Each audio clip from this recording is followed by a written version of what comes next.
Bismillahirrahmanirrahim. Wal 'ashr. Innal insana lafi khusr. إلا الذين آمنوا وعملوا الصالحات وتواصوا بالحق وتواصوا بالصبر.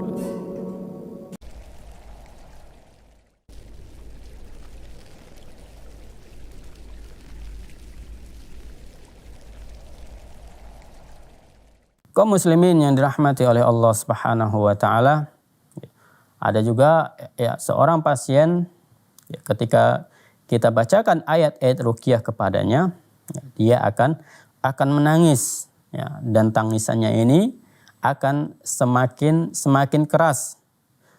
Sementara dia dalam keadaan sadar, dalam kondisi sadar, akalnya sepenuhnya. Ya, bukan sebagian tapi sepenuhnya dia sadar. Ketika kita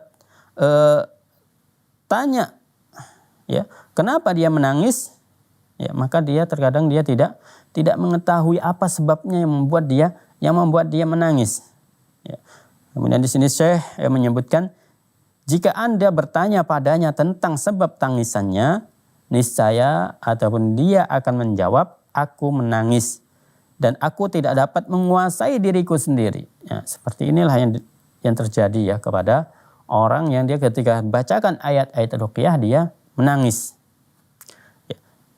Ini wallahu alam ya adalah kondisi orang yang terkena sihir. Ya, sini Syekh yang menyebutkan, tapi beliau tidak mempositifkan ya orang tersebut ataupun tidak memvonis ya orang tersebut itu terkena sihir. Ya, akan tapi di sini wallahu alam ya ini adalah kondisi orang yang terkena sihir. Ya, tapi biasa beliau mengatakan ini itu adalah karena dari beberapa pengalaman yang beliau alami sendiri. Ya, rata-rata orang yang dia terkena sihir itu dia menangis ketika diruqyah. Kalau Anda ingin memastikannya, maka bacakanlah ayat-ayat berikut ini di telinganya. Di sini kemudian ya Syekh Wahid Abdul Salam Bali menyebutkan beberapa ayat yang bisa untuk memastikan seseorang tersebut itu terkena sihir ataupun tidak. Ya. Yang pertama adalah Quran surah Yunus ya, ayat ke 81 sampai 82. Yang bunyinya qala Musa ma ji'tum bihis sihr innallaha sayubtiluh innallaha la yuslihu amalal mufsidin wa yuhiqqullahu al-haqqa bikalimatihi walau karihal mujrimun. Ya, ini surah Yunus ayat 81 sampai 82. Jadi kita bacakan ayat ini berulang kali kepada ya si pasien yang menangis ketika dibacakan ayat ruqyah tersebut. Kita bacakan ayat ini berulang kali, bisa 3 kali, bisa 5 kali, bisa ya, pokoknya kita baca berulang kali ya, sebanyak mungkin. Ya. Kemudian yang kedua bisa juga kita bacakan surah Al-A'raf ayat 117 sampai 122. Ya, kita juga mungkin sering mendengar ya ketika seorang peruqyah itu sering mendengar mengulang-ulang ayat ini. Yaitu ayatnya wa auhayna ila Musa an alqi asaq fa idza hiya talqafu ma yafikun fa waqa'al haqqu wa batala ma kanu ya'malun fa ghulibu hunalika wa anqalabu saghirin wa ulqiyas saharatu sajidin qalu amanna bi rabbil alamin rabbi Musa wa Harun. Ini surah Al-A'raf ayat 117 sampai 122. Dan bisa dibacakan ya ditambah lagi dengan surah Thaha ayat ke-69. Ya, innama sana'u kaidu sahir wa la yuflihus sahiru haitsu ata. Innama sana'u kaidu sahir wa la yuflihus sahiru haitsu ata. Kalau misalnya peruqyah tersebut tidak hafal dengan ayat ini, Ya, boleh peruqyah tersebut boleh melihat kepada Al-Qur'an ataupun kepada mushaf, atau bisa melihat HP, bisa melihat catatan-catatan ketika memang misalnya tidak hafal surah ini, ataupun takut lupa ya ketika menghadapi si pasien takut lupa, maka boleh ya membacanya itu sambil melihat ya. Ataupun bisa juga ya sambil dibacakan surah Al-Baqarah ayat 102 ya, wattaba'u ma tatlu syayatinu ala mulki Sulaiman ya, sampai akhir ayat ya. Bacakan setiap ayat dari ayat-ayat di atas di telinganya beberapa kali. Kita bacakan di dekat telinganya. Ya, di dekat telinganya, laki-laki kita dekatkan mulut kita ke telinganya. Kalau pasiennya adalah perempuan, ya kita harus memakai perantara. Bisa dengan menggunakan gulungan-gulungan kertas ya, agar bisa kita arahkan bacaan kita ke telinganya, ataupun bisa juga dengan menggunakan pipa ya, pipa yang ukuran kecil yang bisa kita arahkan bacaan Al-Quran kita ke telinganya.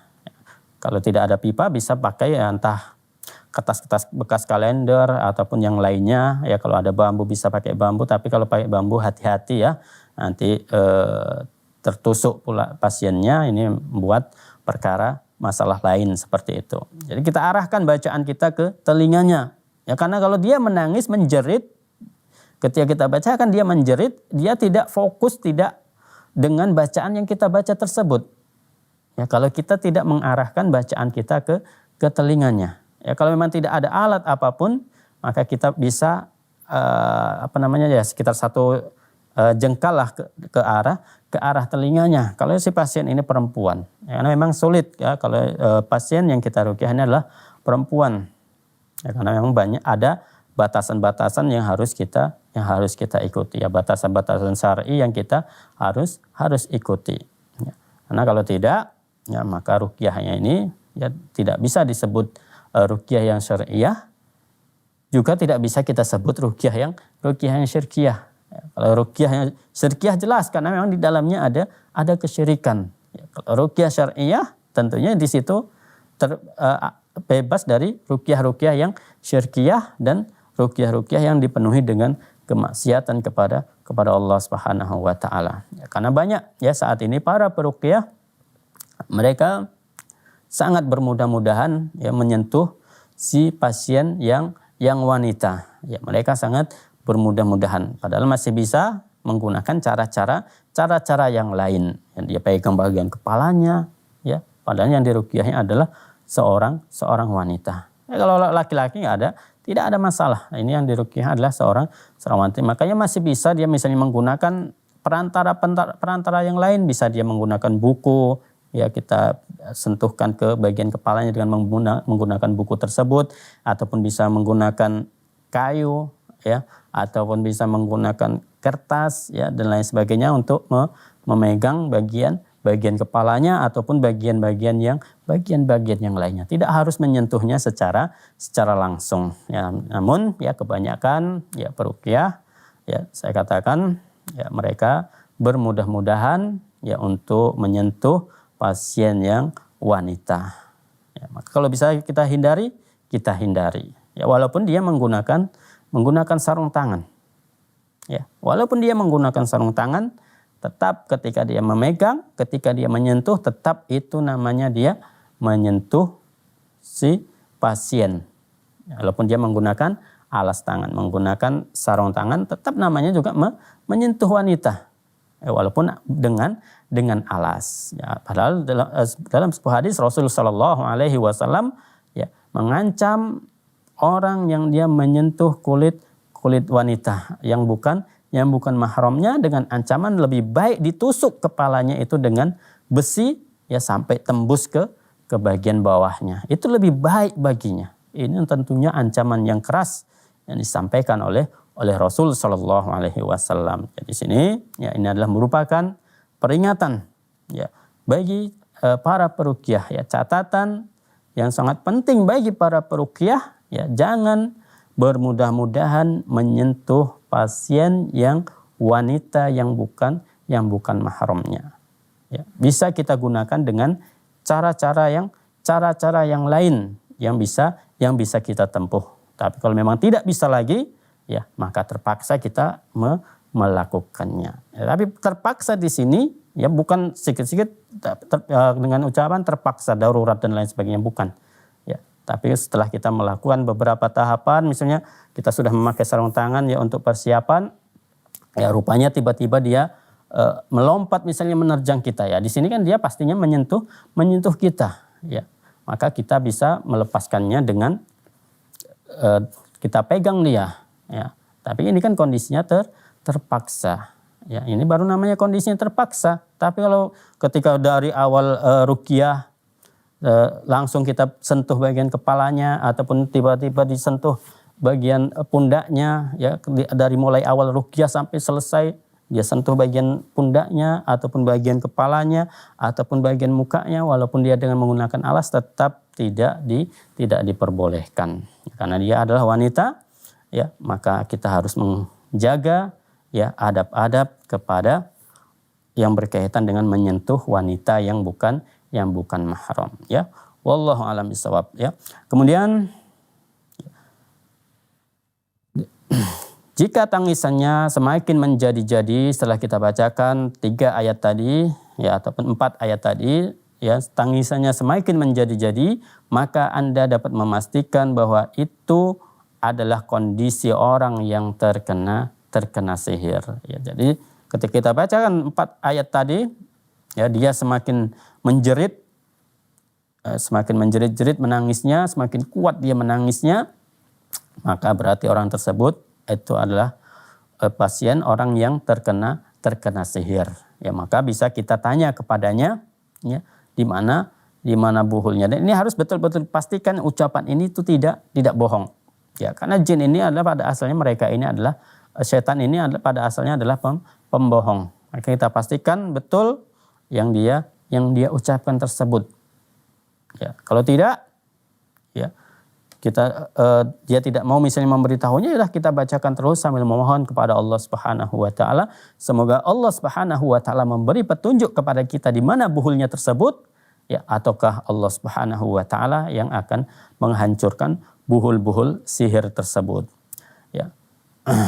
Kemudian sini penulis menyebutkan, dan ini pembahasan ini insyaallah ya ada pembahasan tersendiri berkaitan dengan orang-orang yang terkena sihir dan cara mengatasinya dalam dalam buku ataupun dalam kitab beliau yang lainnya, yaitu dalam kitab As-Sarim Al-Battar fi At-Tasaddi lis-Saharati wal Ashrar ya. Jadi ini buku yang berkaitan dengan sihir yang ditulis oleh Syekh Wahid Abdussalam Bali ya, karena buku beliau ini terdiri dari 2 jilid. Jadi kaum muslimin yang dirahmati oleh Allah Subhanahu wa taala, semoga apa yang kita sampaikan di kesempatan kali ini dapat bermanfaat untuk kita semua. Kita memohon kepada Allah Subhanahu wa taala, semoga Allah Subhanahu wa taala yang melindungi diri kita semuanya dari gangguan jin dan syaitan. Kita tutup dengan doa kafaratul majlis. Subhanakallahumma bihamdika asyhadu an la ilaha illa anta astaghfiruka wa atubu ilaik. Wassalamualaikum warahmatullahi wabarakatuh.